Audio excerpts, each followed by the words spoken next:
मित्रांनो, आपल्याला हे वासरू दिसतंय आज गुलाल झालेला आहे आणि 3 नंबरचा आज मान त्याने मिळवलेला आहे.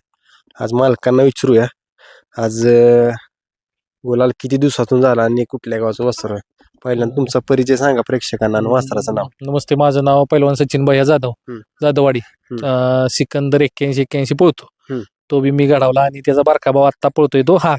आता पळशीला 1 नंबर केला होता आकाश साते साबळेंच्या वाढदिवसानिमित्त. त्यानंतर वाटारला आणि आज परत चालूच आहे. म्हणजे जेव्हा बैल बाहेर निघेल 10-12 दिवसात गुलालातच आहे चालूला कंटिन्यू.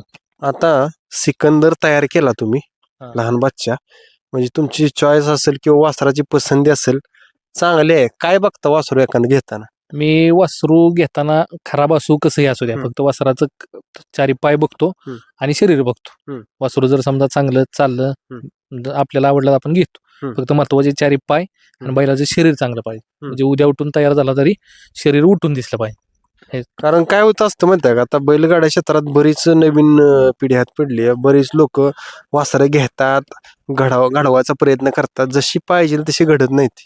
हो, ती काय होतंय, माणूस कसलं बी घेतंय पैशासाठी, नादासाठी उठून हेव घ्या तेव घ्या.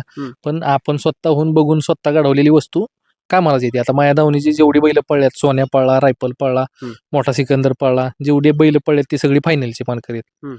आणि जाईल तिथं बैल माझी गुलाला जातात, ह्योच मोठा अभिमान आहे. आणि पप्पांच्या नावासाठी आपला बैल पळतो, जाईल तिथं. मोठ्या सिकंदरनं बी नाव केलं. आता मी दाजींना दिलेला आहे तो पहिलवान सचिन शेठ चव्हाण, त्या दाजींना दिलाय. हा बी दुसरा त्याचा सक्का भाऊ, हा पण जाईल तिथं आता गुलालात कंटिन्यू. आता एखादा बैल गुलालात ठेवायचं म्हणलं तर सर्वसामान्य बैलगाडा मालकासाठी भरपूर अडचणीच्या गोष्टी आहेत. काय काय करायला लागतो? नाही, अडचणी म्हणजे बैल फायनलला राहिला लय मोठा संघर्ष करायला लागतोय. तुमचा बैल गटाला पळताना बघितला जातो, सीमेला पळताना बघितला जातो. मेन पॉईंट म्हणजे गट पास केला तर तुमचा पुढचा पैरा सीमेचा होतो. जर समजा बैलांनी गटाला मार जर खाल्ला तर तुम्हाला कुणीही विचारा येत नाही. आणि राहिला विषय, आता तुम्ही जसा आलाय, एखादा तुम्ही आवर्जून इथं आला की त्यामुळे तुमचं धन्यवाद. काय विषय होतोय, अशी खोंड भरपूर आहेत गरिबांची. माणूस काय करते, गट पास केला त्याकडे कोण जात नाही. आता तुमच्यामुळे बैल चर्चेत येतात. आता आज आमचा गुलालात बैल पाहिण्याला राहिला, तुम्ही आला, सगळ्याला कळते ह्या चॅनेलद्वारे. पण बाकीचे माणसं जी आहे ती गोरगरीब गटाला मार खात्यात, कधी सीमी निघतोय, त्यांची चर्चा होत नाही ना, असा विषय. पण माझं एकच म्हणणं आहे सगळ्यांना की गोरगरिबाचा जरी बैल असला, तुम्ही बघा, गटाला बघा, सीमेला बघा, त्याला बैल द्या. भले त्याकडून भाडं घ्या, थोडंफार वायदी घेऊ नका, पण बैल पळत्यात. सगळ्यांनी असं सहकार्य करून गाडी. आता मला बी सहकार्य पहिला अक्षय घोरपडे, अक्षय शिंदे यांनी भरपूर सहकार्य करतात आपल्याला. त्यामुळे मैदानाला सगळी पोरं, कुमट्यापासून सगळी पोरं मला सहकार्य करतात. त्यामुळं आज आपला बैल इथं पळतोय आणि सगळी सहकार्य करतात म्हणून आपला बैल पळतोय. त्यामुळं सगळ्यांचे मनापासून आभारी आपण, असा विषय. आणि बैल गुलाला ठेवायसाठी लागतोय संघर्ष, पण ती स्वतः मालकाने वैयक्तिक आपण केलंच पाहिजे. नाही केलं तर होणार नाही. आपण स्वतः जर मनात घेतलं तर बैल फायनलला आपण ठेवू शकतो. तर हाच खोंड आदतमध्ये 16-17 मैदान गटपास आहे, दुसऱ्यात 16-17 मैदान गटपास आहे. पण बैल लागत नव्हता, कुठं चकडं तुटत, कुठं तुटेल. मग आता कुठं बैल जसा दात लागला तसा कसल्या बी गाडीत टाका राहतोय फायनलला. आणि आज गट सीमे अंतराने काढला चांगला, सगळी खुश झाली पोरं. म्हणजे बैलगाडा मालक भलेही टॉपचा असो किंवा सर्वसामान्य, त्याचा बैल पाळला तर सगळ्या गोष्टी होतात. हो, 100%. बैल तुमचा पळला तर तुम्हाला कुठूनही पायरा येणार.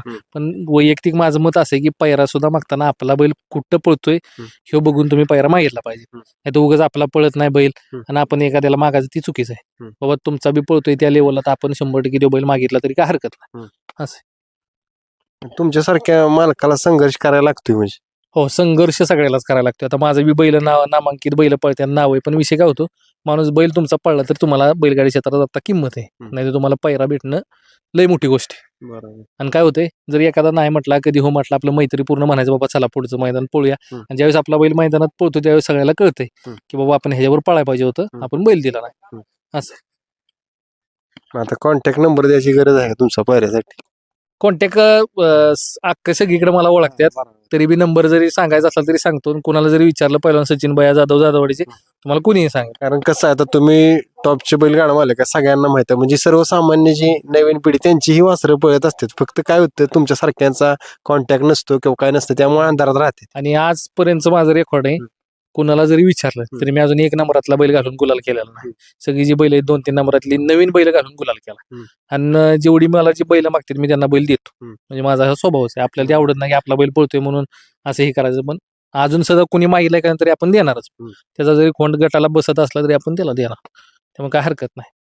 चालतंय मित्रांनो, आपण त्यांना शुभेच्छा करूया की असेच कायम त्यांच्या दावणीला नंदी घडतील आणि गुलाल चालू राहील. धन्यवाद. मनापासून आभारी, धन्यवाद.